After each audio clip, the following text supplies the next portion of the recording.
we'll immediately move into our first call to the public. I have several slips here for those wishing to address the board. And so I'll just tell you right now, thank you for coming in. We appreciate citizen input. Because there are so many, as not to run into a several-hour meeting, the first opportunity for the address of the commissioners will be timed to 3 minutes. You'll hear the beeper. We don't want to be rude. We only want to tell you ahead of time because it can feel rude when I cut you off, but we have to stick to it, all right? So it's not to be rude, just to make sure that we're expedient with our time.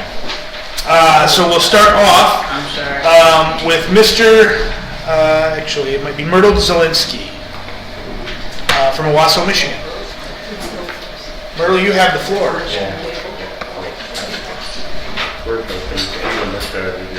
And thank you for being here today. Thank you.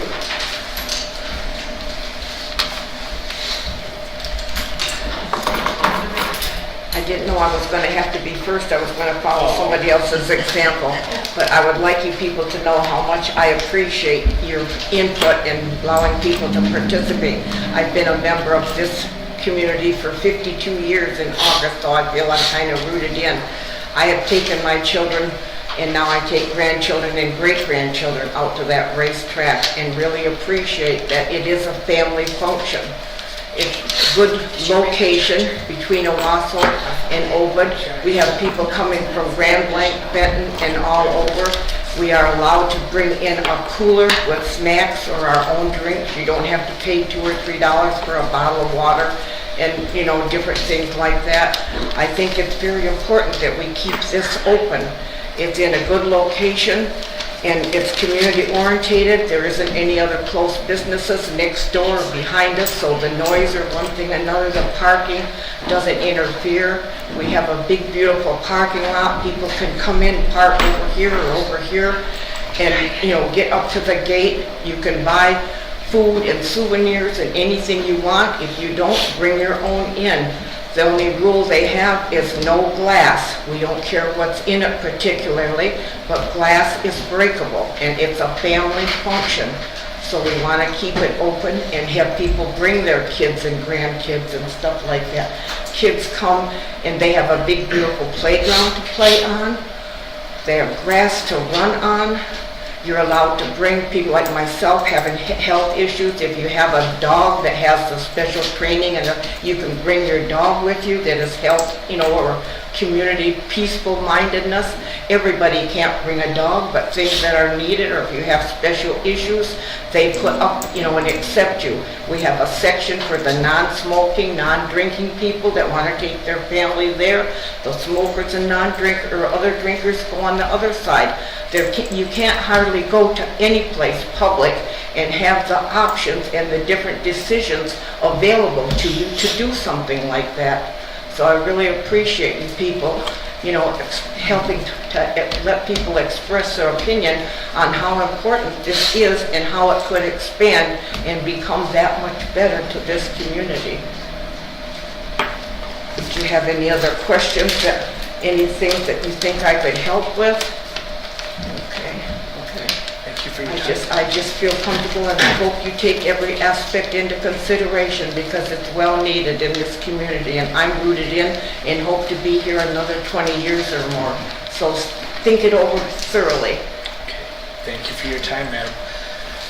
We'll move on to our next one. And one thing I should have mentioned too, we, by parliamentary rule, will not be able to do a back and forth. That's how you can lose control of the meeting pretty quick. So if you have questions for us, we'd ask you to address those questions to our county coordinator. He will give us all the same questions, and we can decide to answer them. And that way we don't get into a back and forth, and sometimes things can get heated. Not saying that would happen tonight, but that's just parliamentary rules. So sometimes someone will come up and ask a question and stand there as we sit here and look at them, and they think how rude we're being, and we don't want to be rude. We just trying to follow the rules. So next up will be Pat Williams. You have the floor. Thank you for being here today. Well, thank you for having me. I'm Pat Williams. My husband, Ken, brother-in-law Jerry, and Lisa, we own Owasso Speedway. It's our third season. You know, we brought this before the board because we are really interested in growing this facility. and not just keeping it just to strictly racing. Ken will talk more on that. My passion is with the people in the community and growing this into something more than just racing. There are a lot of people who are looking for something fun to do on a Saturday night or even on a Friday night, and there just are not a lot of opportunities, and that's where we would like to grow. However, limited by the consent decree that is currently in place without resorting into an outdoor entertainment facility, we find it extremely difficult to move into some other areas that we feel would be good. A couple of ideas we've had and tossed around are to do an outdoor movie theater and possibly a car show or a car swap. And by the consent decree, quite honestly, we can't do those right now without, we just can't. We started this journey by going to the commissioners and asking for an exception to that, and we're told by the consent decree we have to have racing. So that is what limits us currently. We want to see this place grow for a very long time. It's been in business at the same facility for over 80 years, and it's evolved over those 80 years. We just feel like we're caretakers of this historical place, and we want to leave it better than what we came to it with. So we just ask, as Myrtle said, Myrtle's our gatekeeper. We've met so many wonderful people that just have been at the track way longer and probably, know way more about this track than we do. So we've been very, very humbled by the people that come to the track and tell us their experiences. And, as she said, she has children and grandchildren, and everybody just refers to her as grandma. So, and they have a great deal of respect for her.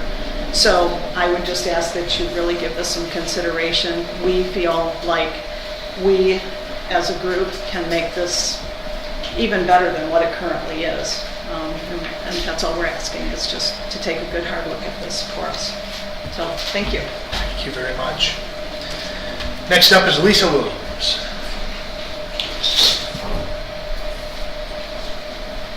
Thank you for being here, Lisa. Thank you. Well, ladies and gentlemen, I am the spouse of the other owner, and I run the souvenir stand. I am in awe every week of the stories that I hear from the customers that come and buy t-shirts from me, or fresh popcorn, bottles of water, whatever it is they're after, and I sell to them. We've made numerous friends, and we've heard numerous stories over the years.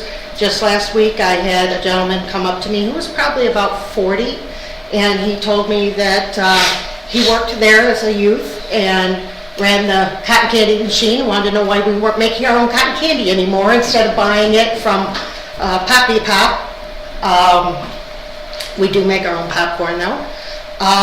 There's many interesting stories like that. We've made a lot of good relationships with various different people.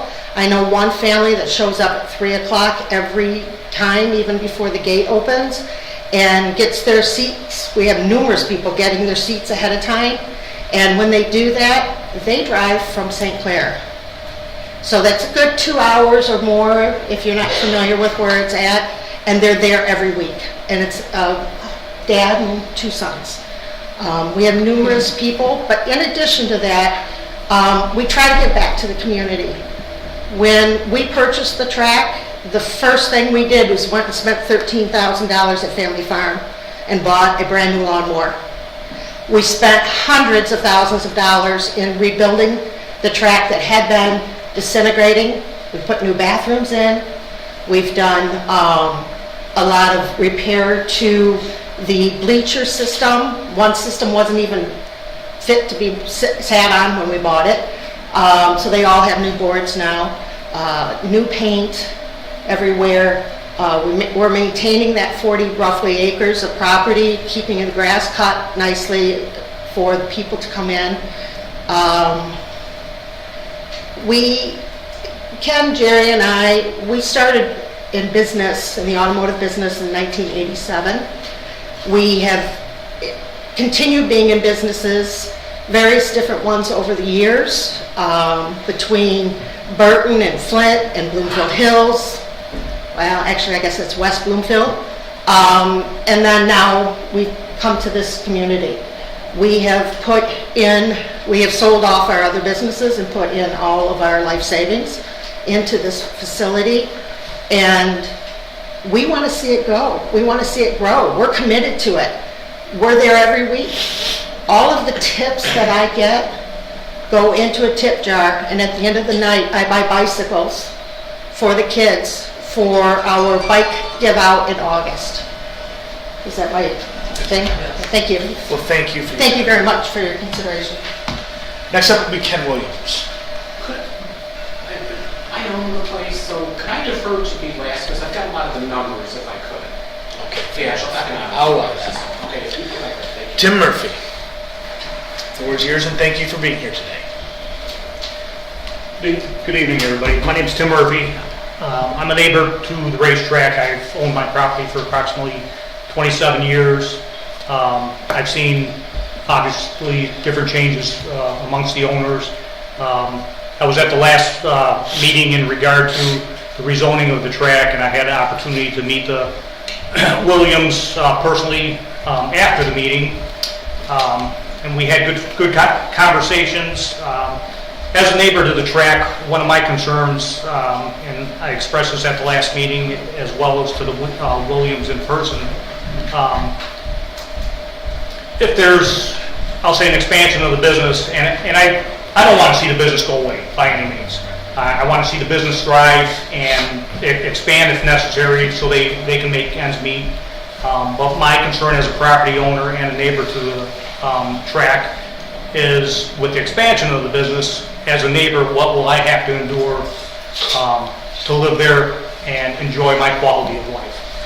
I don't want to, I've become accustomed to the noise associated with the race on Saturday and the practice on Wednesday. If the track expands in a manner that's going to facilitate racing or practicing, I'm opposed to that. Some of the other expansion, like they talked about potential golf, potential movie theater on Friday nights. I'm not opposed to any of that, or car shows or slot meets. And I'm not a participant of the racing world, but the other facility or business ventures, I would probably become a patron to that. But I guess I want to have some stipulations put in place as to the expansion and what's going to actually take place, and what are the guarantees that if the Williams down the road sell the business, somebody else moves in, what's going to protect the people that live in the area at that point? Is it going to be, any type of business comes in there and they can do whatever they want? I don't want to have to sell my place just so I can have a good night's sleep. The previous owners, the way the track was run was not neighborly. So far, I haven't had issues with the way things are being done now, but I'm concerned with the expansion of the rezoning, what would happen with the business. That's all I have. Thank you. Thank you for your time, folks. Next we'll go with Harry Whitehead. Mr. Whitehead, you have the floor, and thanks for being here today. My name is Harry Whitehead. We live on Mason Road, which puts us about a mile north of the track in Middlebury Township. We have, don't necessarily want to see the track expanded to B2 or not. Doesn't really matter too much to me. And kind of like Tim was saying, we kind of have three major concerns. Number one is noise for the racing. Now, some of the other things that they're proposing or they've talked about probably aren't going to cause a noise problem. I'm all for that, like Tim said. But right now we have restrictions on racing, supposedly. Although they have been some problems even with these guys. Occasionally, really rarely, I grant you that. They've been pretty good. So noise is a consideration, especially again, as Tim mentioned, what's going to happen in the future. Number two is parking. Based on the B2 rules, and the seating capacity of the track, I don't think they have enough room for parking. to meet the B2 rules. And that brings up the next kind of a consideration is, again, I don't really object to rezoning to B2 provided the rules are enforced. The B2 rules are enforced on that property. 8-foot fence surrounding it, the parking restrictions, the number of parking spaces primarily I think is an issue. Condition of the parking lot is supposed to be paved or at least gravel. Various things like that. The noise limit, there's a 55 decibel noise limit in the B2 rules. Is that going to be enforced? And that brings up that key issue. What's going to be enforced? If they can do it within the rules, I'm all for it. Thank you. Thank you for your time. Shelley Whitehead, the floor is yours, and thank you for being here today. I'm Shelley Whitehead, I'm Carrie's wife, we live on Mason Road. And my concerns are, as a neighbor, I have a horse farm, I try to sell horses, I have people come out and look at my horses, try to ride my horses. Example, 2 weeks ago, Wednesday, they had practice, and I'm out at the barn all the time, and I'm listening, and I hear the noise, and I'm like, okay, it's Wednesday, we're good. And then Friday comes along, and Friday I'm out in the barn with a person, and I'm hearing this noise. And the person says to me, well, what's that noise? And I said, what day is this? And she said, Friday. And I said, Friday? Well, that can't be the racetrack because they're not supposed to run on Friday. I need to know what their schedule is so I can do my business. I can't have people over for a barbecue if I don't know when they're going to run, specifically the racing. I can tell you, this last week they were rained out. I'm sorry to hear about that, but the week before that they were so packed they couldn't hardly fit. They were having trouble in the pit area trying to get in all the cars in that wanted to race, not counting the cars that were in the parking lot. There is a serious problem with where to put the cars when the people come. My question to you is, what is the seating capacity? 1. 2, can they and do they have enough room to provide parking spaces for the capacity? And then my next question is, again, will you make them use the 55 decibel at the property line, which B2 requires? Because I can tell you right now, half the cars that are racing there can't race there. If you maintain your rules that you have to protect the people that live around the racetrack. Another point is enforcement. What happens if they don't obey the rules? What do I do at 1:15 in the morning when they're still racing? Who do I call? Who's going to make sure that they are following the rules? I can tell you right now, I'm pretty sure there's only like 4 sheriffs at night in Shiawassee County that are patrolling all of Shiawassee County. So if there's a problem, how long is it going to take them to get there? What can we do? We need to know how we can control what's going on.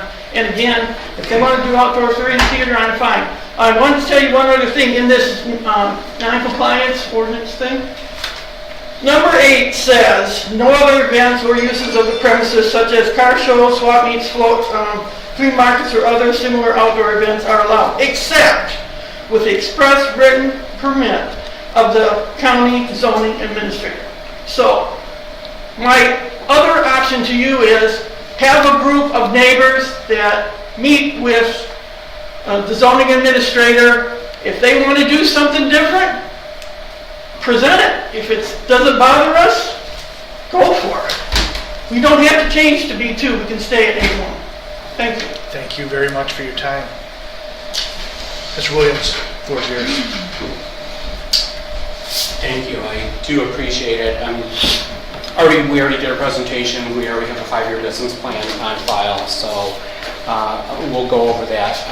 I think one of the things that we want to talk about is that this is an economic impact. So I'm just going to start right off with that. We currently employ about 22 to 24 people per night. Per night, we do between $3,500 and $4,000 of actual labor. Per night, we do between $15,000 and $30,000 of win money. This is what the racers walk away with. Per night, that is roughly about $45,000 that we generate. Per Main Beverage says that Burton Corners themselves do as much business as Meyer, Kroger, and the other 10 stores on a Saturday night put together. That's what Burton Corners does in revenue just on a race night alone. On a race night, Perry football team, we're talking economic impact. What we try and do is Perry football team used to come in and clean the track.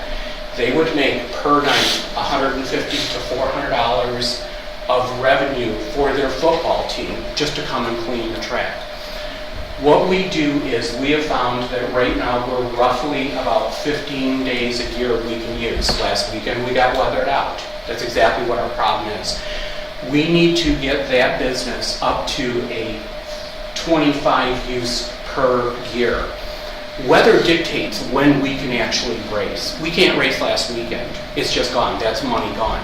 If you do a simple money multiplier from Economics 101, 3 times, we do, and we're generating somewhere anywhere from $50,000 to $100,000 of revenue per year, or per night here at the track. Let me go down, there were 3 red flags. We had the meeting last month on the 26th here. And then there was a commissioner that met with a few of the drivers, and there was a couple of red flags that came up out of that meeting. And I just want to address those red flags. So if I do go over, if I can address, or if anybody wants to ask questions, I'll do absolutely the best that I can. Here's a couple of red flags. A healthy business is a good for the community, it's a good tax base. An unhealthy business is not good for the community. We're trying to be the best neighbor that we can and run that business as profitable and as healthy as we can for the community. You can see the economic development of what we do just in one night. We're hearing, this is where you guys get paid the big bucks. You guys have to make the decision of, do we for a few people that have concerns for decisions that they made, this track's been here since 1939. They bought their homes a little bit later than that, okay? If you buy a house next to an airport and you complain about the noise, okay, do we as a community make a decision that we want to move forward and grow? Because that's what we want to do. And if my time's up, let me know. But there are certain things. Can I keep going just a little bit longer? Sure. Okay. Can you imagine a paved parking lot out in the middle of where Ovid is? A 15-acre lot. I believe the fire marshal at one time told us 3,900 people is our capacity. One time they said it was 4,900 people. I don't know what the actual number is. We have about 15 acres. Because I mow it, my brother mows it ourselves. I know there's a lot of land out there. One of the things that we did, Lisa brought up the fact that we purchased a new lawnmower. Well, in the last 2 years, we as the track have generated approximately somewhere between $500,000 and $750,000 of actual expenses of what the track has purchased of local. I do 300 bleacher boards per year. Everybody knows what wood is. Do you know how many times I'm at Home Depot, at Gilbert's? Do you know how many times we have spent somewhere between $500,000 and $750,000 in this community here in the last 2 years? Our goal is to grow the business. If we can go from 15 uses to 25 uses, almost all of them or none of them are racing because we're limited by weather. That's one of the things is that, the parking lot, that seems to be a red flag. The other thing was parking on M21. I agree, I don't want parking on M21. Before we bought the track, some people parked out on M21. The shows are really big. I think that's dangerous. As an owner, I don't want to see people walking down there.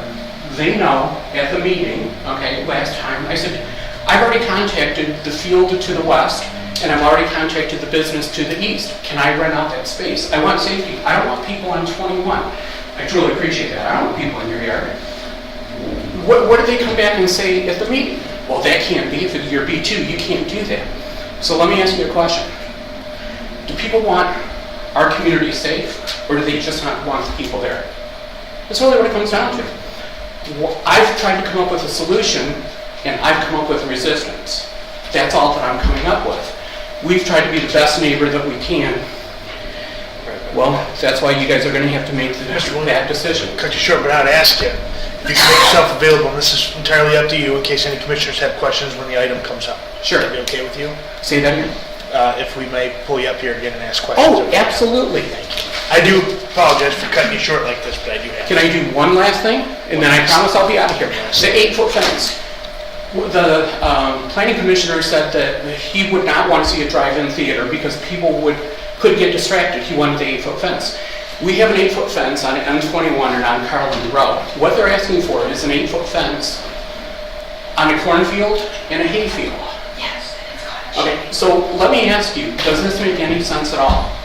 We're going to cut down 40 to 70-foot trees, which is the sound barrier, to put up an 8-foot fence, because obviously you can't get back there.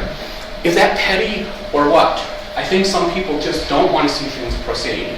That doesn't make any sense to me. So, I want to be the best neighbor I can. I'll answer any questions and all the questions that you want. But to put up a fence for a cornfield and a hayfield, thank you. Thank you for your time. All right, is there anyone else who would like to address the board at this time that did not fill out a slip to begin with? All right, hearing none, we'll go ahead and move right on into our community development and monthly reports from Mr. Pete Preston. Floor is yours. Thank you, Mr. Chair. We have 24 building permits in the month of May with 4 new homes, 35 zoning permits, and 13 monthly enforcement activities. On the building permits with the 24, due to the price of lumber, things are staying a little flat with the building department, but still 4 new homes. You're still getting individuals that are moving into the community or transitioning into newer housing. As far as the zoning permit, 35 versus 24 means we've been processing a number of ag permits and possibly mobile home permits in parks. As far as the monthly enforcement report, typically we try to average around 40. Last month it was 13. You will also see June in low numbers as well because we are in our database and preparing a transition to our new civil infraction ordinance and changing some of our methodologies. So we're spending a lot more time sitting in front of the computer than out in the field. So you'll see that low number as well in June most likely. I do have one other item that did come up, if I could quickly address. With solar farms and such, we did receive from the assessors received from the State Tax Commission. That was passed along through it to us from administration. Concerning the state looking at the way that depreciation takes place, what happened a few months ago is the legislature took up the possibility of doing PILT, payment in lieu of taxes, instead of your local assessor evaluating the solar panels. What was provided to us was a study of what the State Tax Commission came up with that may be implemented in the future. Anyways, I took the schedule that is currently being used with the proposed, and the county actually makes out quite a bit better with the proposed on the front end of the project. So let's see what the state legislature does next and what the State Tax Commission does next, and we'll keep you informed so that if there's any chance that you have to provide some sort of comment on that before they make the change, since solar did provide the county with a little bit of a bump this year and anticipated to be quite a bit of a more bump next year.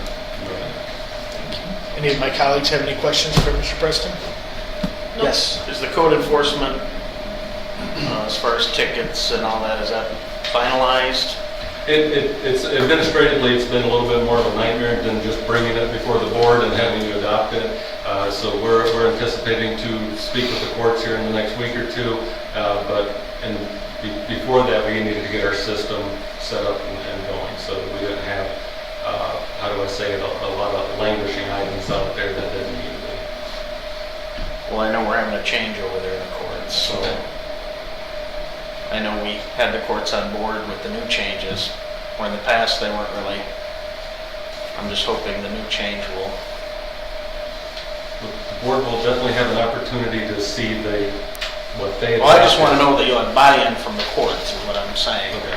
Because I don't want you and the board here wasting our time putting these back out here. I keep getting complaints from township supervisors and that when we go out and we enforce this stuff, it either gets dismissed or it's just nothing, and nothing ends up happening, and why would anyone change anything that they do if there is no punishment? So, And that was, and then that, your team loses faith in going out and doing it, and so I just want to make sure we have buy-in all around, because we lose our street cred, essentially. Those dismissals were happening a number of years ago. Just prior to COVID, things were moving smoothly. COVID hit, and this gave us the opportunity to go ahead and change our system entirely. So we'll communicate immediately with the courts as they stand, and then we'll communicate as they change, and make sure that you're apprised of anything not happening according to what you anticipate is happening. thank you. Anybody else? Thank you very much. Thank you. All right, I'll go ahead and move into our agenda items, actually, Mr. Preston. We're going to go to item number A, which is the presentation of L-4046. This is the document that is signed by the equalization director. It's essentially accounting of all taxable values.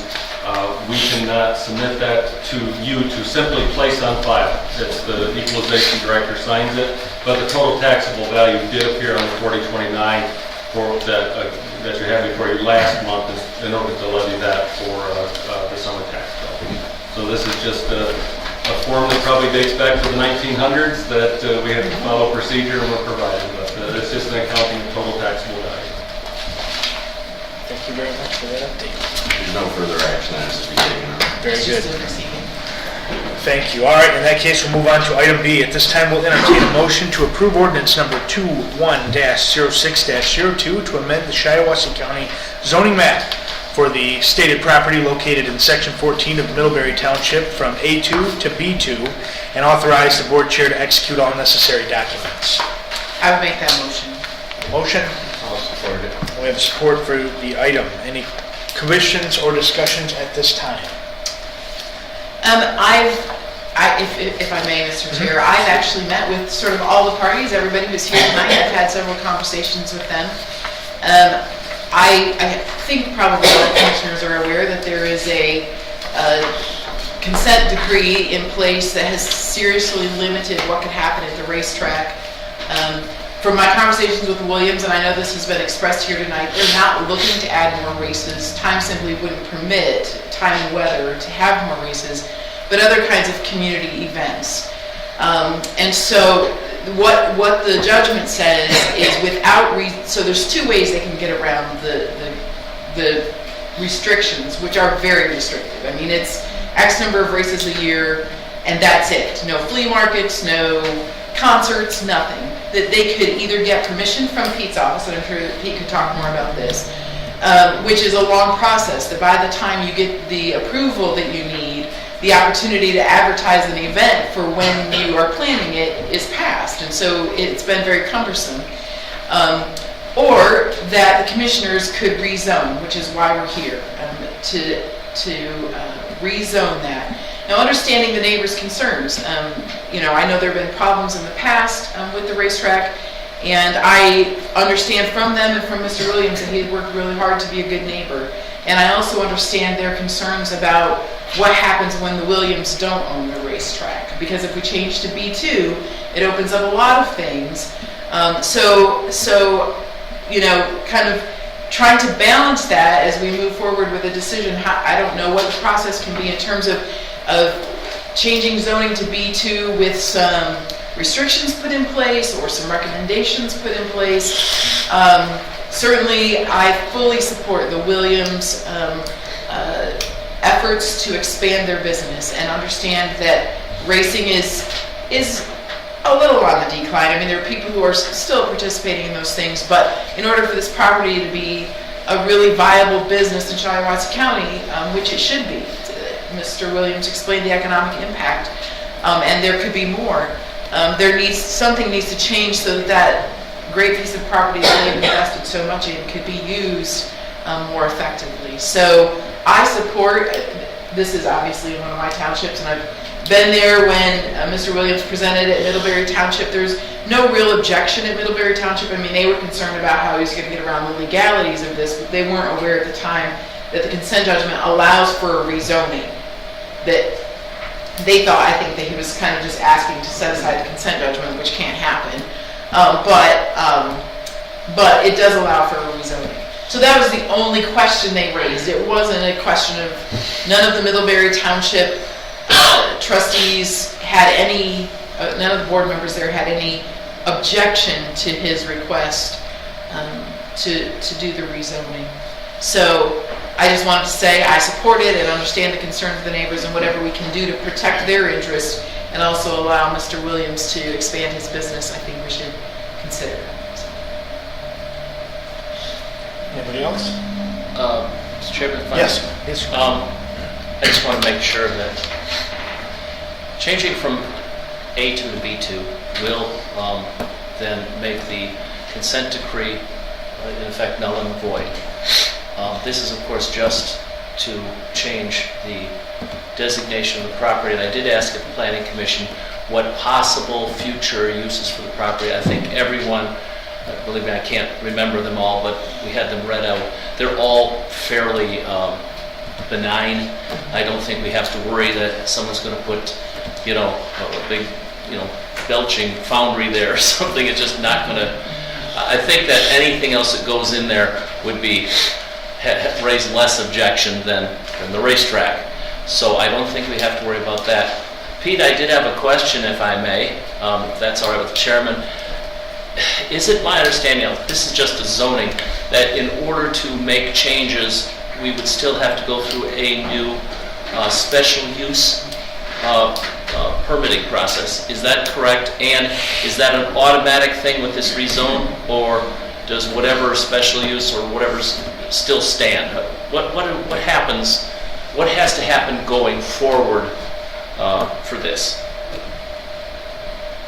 So our office in consideration of this site has been wholly based on a consent judgment and then an amended consent judgment. And we follow the rules in it. Both consent judgments reference that if B2 zoning was obtained, or rezoning was obtained, then the consent decree became null and void. However, as the zoning changes, we would consider anything under that consent judgment, their times, their racing hours and such, as legally non-conforming. Okay, and that includes the fencing and the decibels, because it's related to the use that existed not only prior to consent judgments, but prior to the county's zoning ordinance.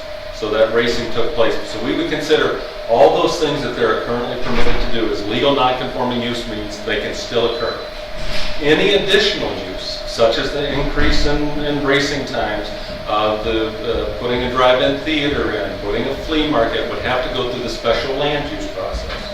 Under that special land use process, the Planning Commission would capture in site plan and conditions a new regulatory document for governing that site.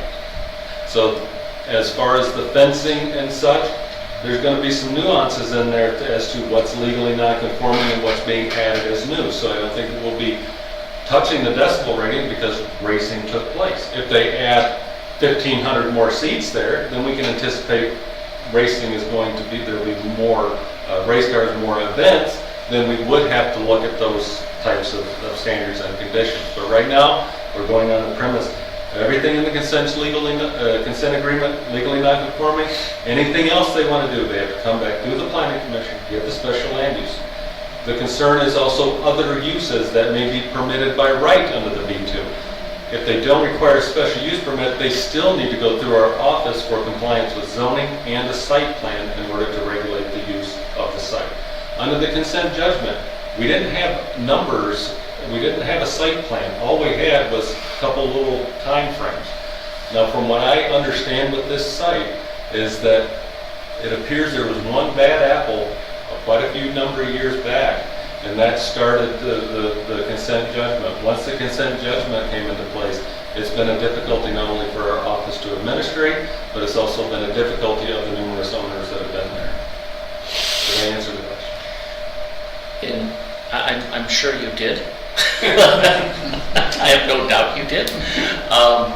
Just so, again, to sort of summarize what you said, if we make this change, we get new zoning, but all the things that new owners are talking about doing will require some kind of a special use, and that kind of opens up the door to talk about all the other things that people are concerned about. Is that correct? Yes, and they will be noticed as well as the township of that pending decision, and it'll be, and also all the documents will be available for the first time to actually constructively look at and have on paper.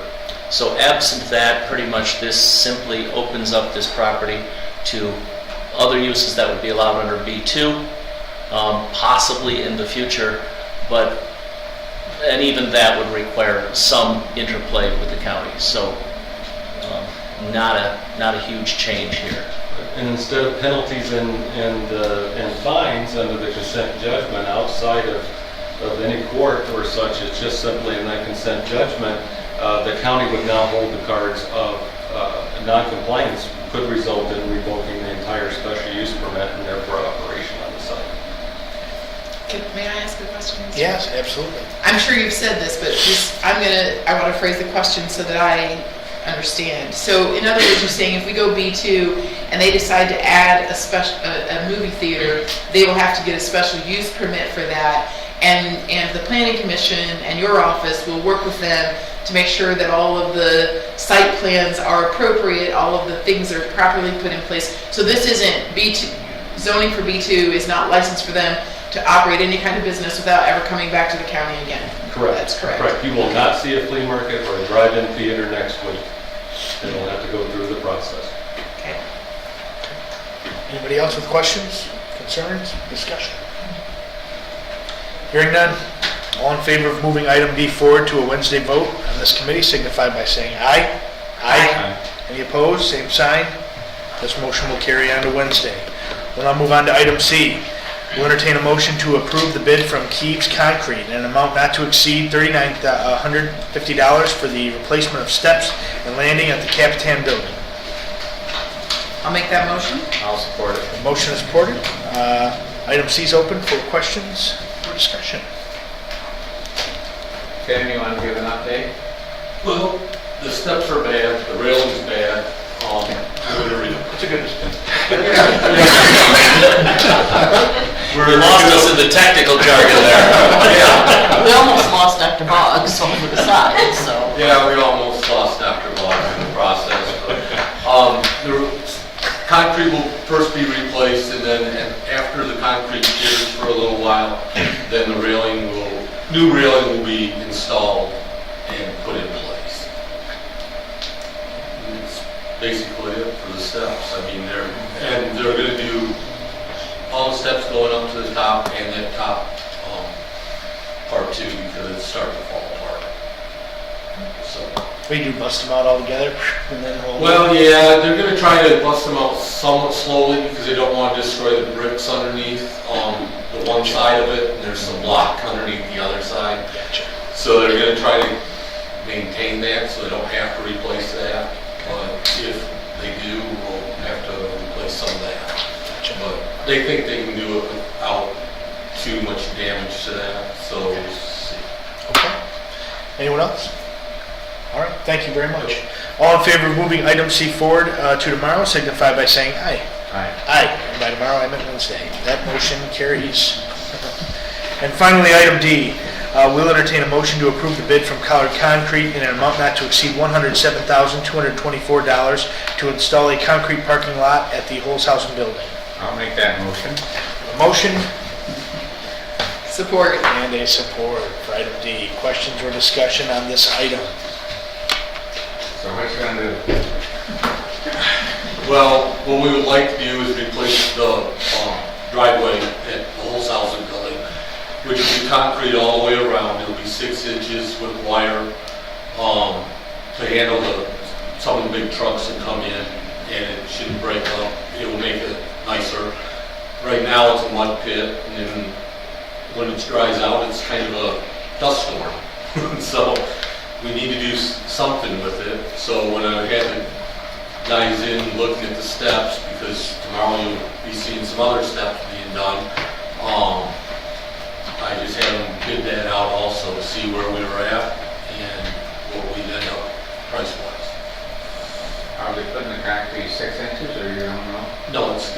inches with wire. So, and right now they're having a hard time getting wire, so if they don't do wire, they will do mesh, or like a fiber mesh. But I would rather, and they may even put the fiber mesh in also. However, I would rather see them do wire. I think it holds up a little bit better. So, but that's kind of where we stand on that. Thank you. Question for Dr. Boggs. Budgeted or unbudgeted? This is an unbudgeted item, so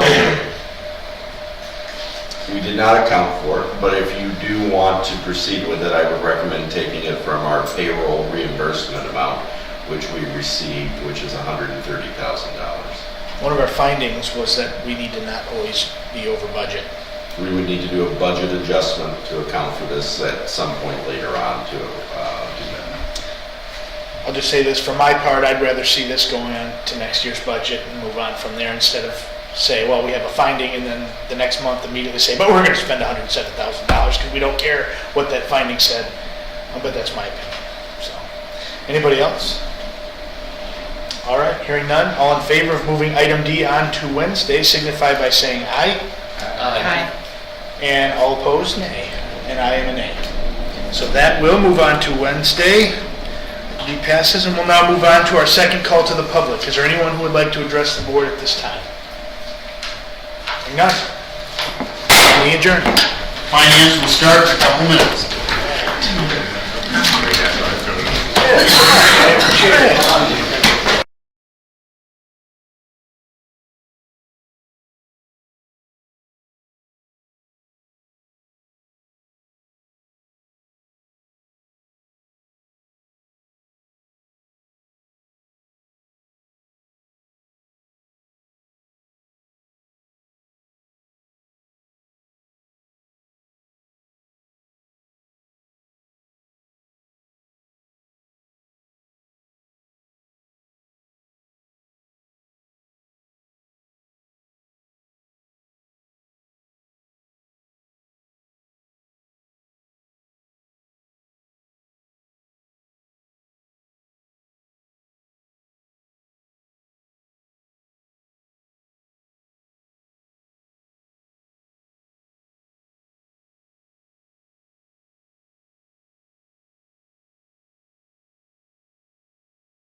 Finance meeting.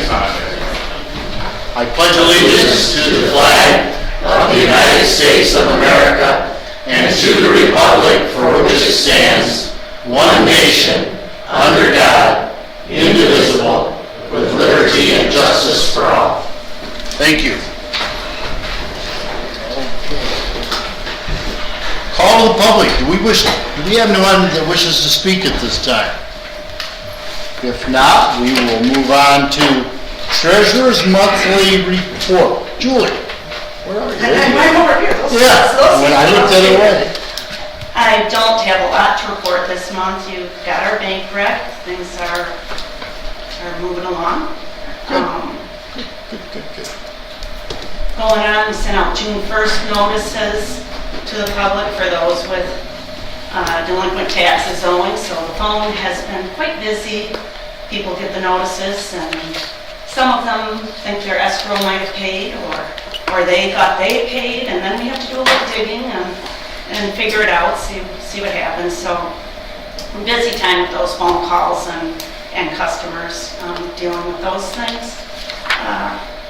July 1st, summer tax collection begins again, so we'll be starting the whole new season all over again. Always collecting taxes, I know.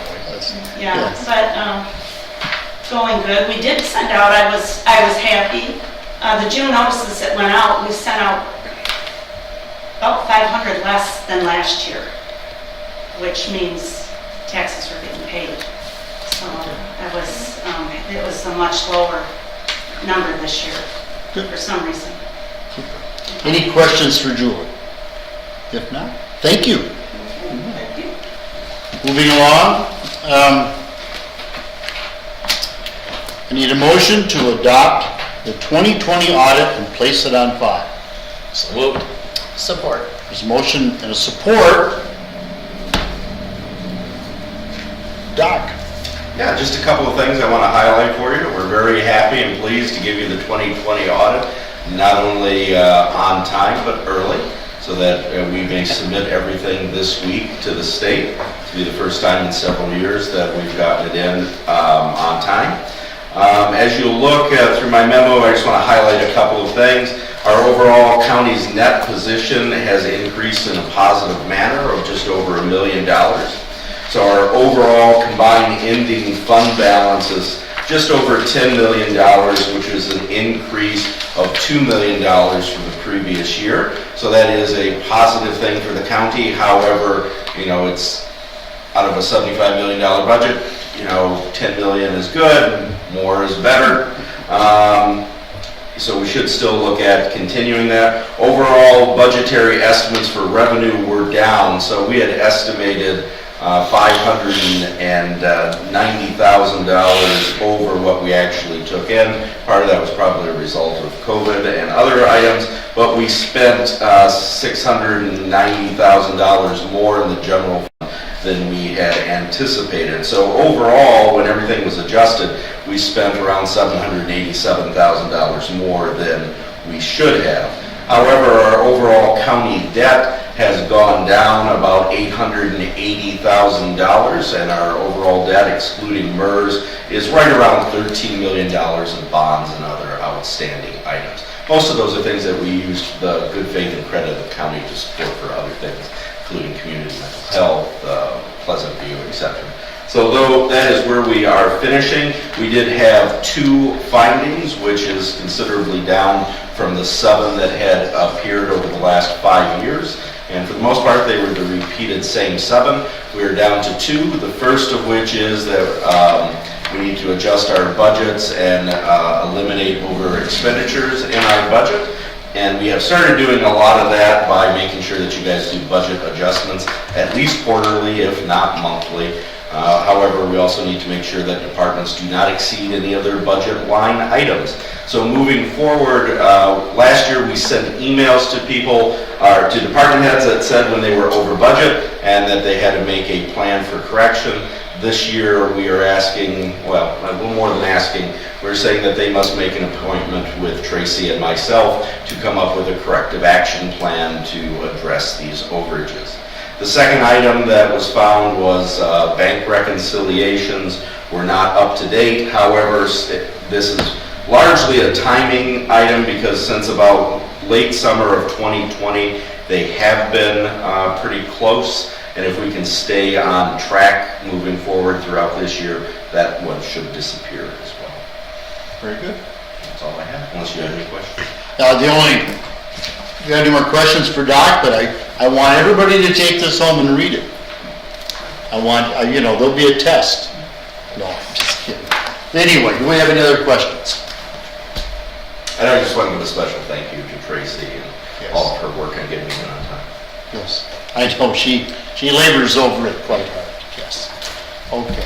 Any other discussion? If not, all those in favor say aye. Aye. Motion carries. Thank you. Need a motion to approve the contract amendment with Hiring Solutions, LCC, in an amount not to exceed $5,000. I'll make that motion. Support? Okay. Just a couple of quick things. We have a few more items we'd like them to work on, including reviewing our new handbook. They will be here at next month's meeting to do a presentation of their findings for you. Then there are probably going to be some next steps that we would like them to work on with us. So this is an amendment to continue that process. If we don't spend it all, we don't spend it all. Yeah, very good. Any other questions on that? Not, all those in favor say aye. Aye. Motion carries. Thank you. Move to authorize the sheriff to hire one new sheriff deputy per the terms outlined in the contract between the Shiawassee County and the Teamsters. So moved. Support. Just a regular hiring, isn't it? So he is going to be hiring 5. He hired 3 last time. This is the 4th one. He's asking for permission each time as the month goes on as he finds a candidate. No MERS.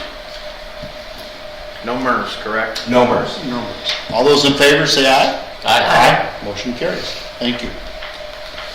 Need a motion to approve purchase of a Dell Network Storage Array and related equipment in amount not to exceed $67,943. So moved. Support. Motion and support, discussion? Jackie's here. Jackie is here. It's the Hi, Jackie.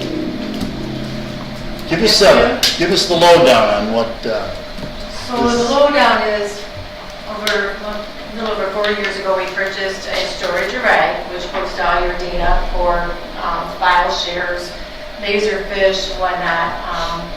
And it failed 2 weeks ago. The controller on it kind of crashed. So we have taken a lot of the stuff off from the storage array and have moved it around temporarily onto other storage areas. So this is going to replace that. It's going to give us a little additional storage for the extra people that we're bringing on for laserfish. So it has a 5-year warranty on it, this one does, so we're not spending all weekend moving things. very good. Any other questions for Jackie? If not, all those in favor of the motion say aye. Aye. All those opposed, motion carries. Thank you, Jackie. On item E, I need a motion to approve the filling of a maintenance 1 position, grade 3. I'll make that motion. Support? There's a motion and a support. Discussion? Did an employee resign? We'd like to replace the maintenance Yeah, employee. yeah, I knew that. Not in MERS. Not in MERS. No. Any other discussion? If not, all those in favor say aye. Aye. Motion carries. Thank you. I need a motion to approve the friend of the court to fill the position of account clerk secretary at a pay grade 3, level 1. I will make that motion. Support. There's a motion and support. Discussion? Again, replacing an employee. Okay. Any other discussion? If not, all those in favor say aye. Aye. Motion carries. Thank you. Need a motion to approve the replacement of a district court deputy clerk at a pay grade 3. I'll make that motion. Support? Motion and support. Discussion? Get an employee moved Yep, position. I see it's all moving around here. Okay, all those in favor say aye. Aye. Motion carries. Thank you. Item H. I need a motion to confirm the chief judge's appointment of Michael Harradine as the district court magistrate. So moved. Support. Motion support, discussion? Yes. Just a couple of quick things. This one is different from other appointments that you have to do because under MCL 600.8501, you must name the individual. It's a confirmation appointment. And the current district court magistrate is here to talk about any plans of overlap and transition or other things. Danny's. Good afternoon. Speaking of people moving around, I'm going to be on that list of people moving around. Mr. Kerner surprised me by offering me the chief assistant prosecutor's job again. and I told him I would. He is in a bit of a bind in that his chief assistant, Mr. Masserang, just resigned to move to the Attorney General's office, which congratulations to him. He's moved on to greener pastures. But jury trials are about to begin, and Mr. Carter's looking for somebody with some experience to come back to the prosecutor's office. So I was that guy. So I'm going back to the prosecutor's office in July. Judge Clarkson would like to have 2 weeks of overlap between his new appointment and myself to make sure that the transition is smooth. I would let you know, Pete, that within that 2-week window is probably when we should talk about the new civil infraction process. I would let you know, in the last year, we've had 2 tickets come to informal hearing. One was defaulted with Dave Vincent, and I think the other one went to hearing, and he was found responsible. So those dismissals, hopefully, over the last year for hearing stories, hopefully they're older than that. So, thanks, sir. Okay. Any other discussion, questions? And this is a confirmation of the chief judge's. That's correct. Okay, with that, all those in favor say aye. Aye. All those opposed? Motion carries. Thank you. Next, we have call to the public. Do we have any other, at this time, call to the public? If not, meeting adjourned.